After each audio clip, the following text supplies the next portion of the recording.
Have you ever been told that your LDL cholesterol is too high? And it made no sense.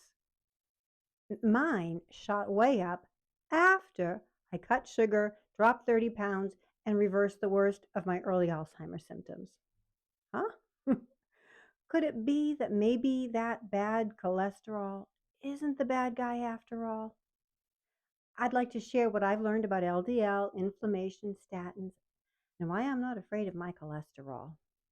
Look, most of my life I had great cholesterol numbers.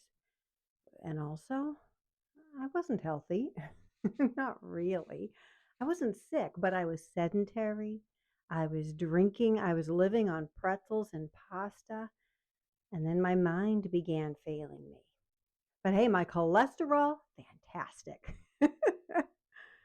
I decided to take charge of my health because I have three daughters, and one day I want to be sane enough to recognize their babies. So I gave up the drink, said goodbye to sugar and white flour and then all the grains. I learned about seed oils, got them out of my life. No more junk food, no more pre-made, prepackaged any food, no ultra processed anything. I started eating real food, eggs, butter, broccoli, beef, made with love by my two little hands. Guess what? My weight dropped, my brain cleared, I felt amazing. And my LDL went up. Now, look, I expected that. I had been hanging out in the low carb space for a while. I knew it might happen. What I didn't expect was how alarmed my doctor would be. I do happen to see a bona fide cardiologist. That's a story for another day. I respect him. I do. But I'm not sure he's current on cholesterol research. He saw my sky high LDL number and he hit the panic button. But I know this, one number doesn't tell the whole story. The real risk comes from oxidized LDL, LDL particles that are damaged by inflammation. And guess what causes inflammation?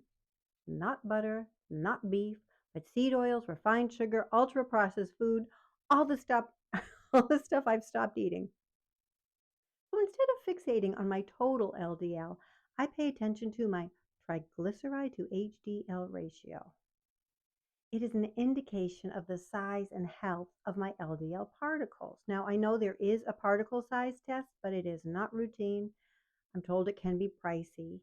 So that's why this ratio is known as the poor man's particle test. There's another test too, I've just heard of, the C-reactive protein. It is a marker of chronic inflammation. Lower is better, but I don't have that test result either. So back to the ratio. Because I do have my triglyceride and my HDL numbers. Here's what to do. Divide your triglycerides by your HDL. Less than 2 is ideal, between 2 and 4 is moderate risk, and over 4 is high risk for oxidized LDL particles. So for example, if your triglycerides are 100 and your HDL is 50, 100 divided by 50, your ratio is 2. You're in good shape. I don't want to get too personal here, but my ratio, 0.77. Yep, less than 1. I must have me some big fluffy LDL kids, and that's great. But still, my cardiologist pushing hard for a statin. Really?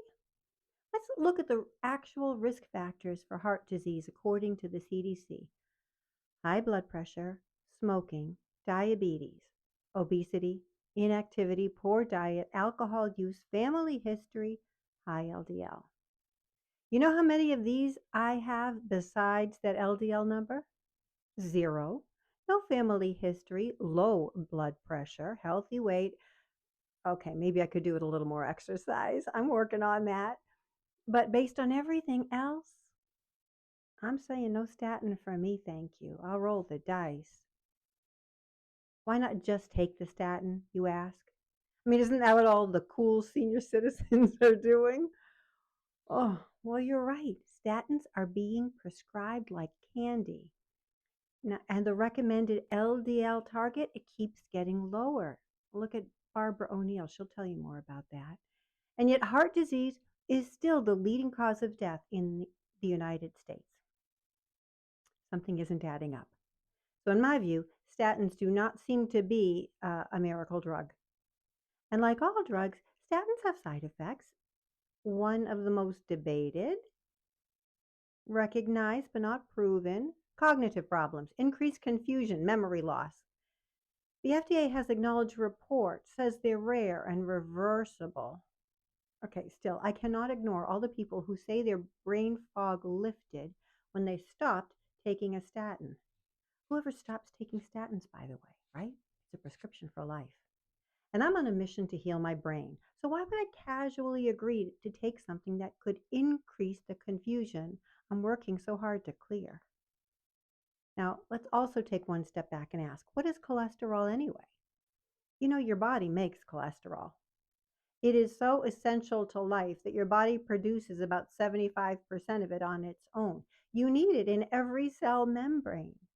You need it for making vitamin D and hormones like estrogen and testosterone, building bile to digest fats, and most importantly, you need it to protect your brain.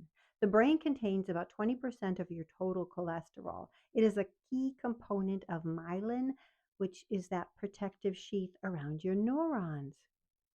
You think it's a coincidence that my cognitive decline reversed at the very same time my cholesterol increased? Hmm.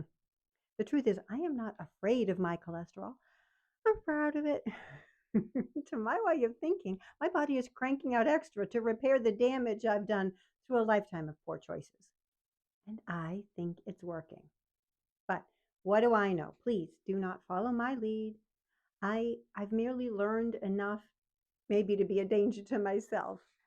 Maybe I do have my crazy still going on. Who knows?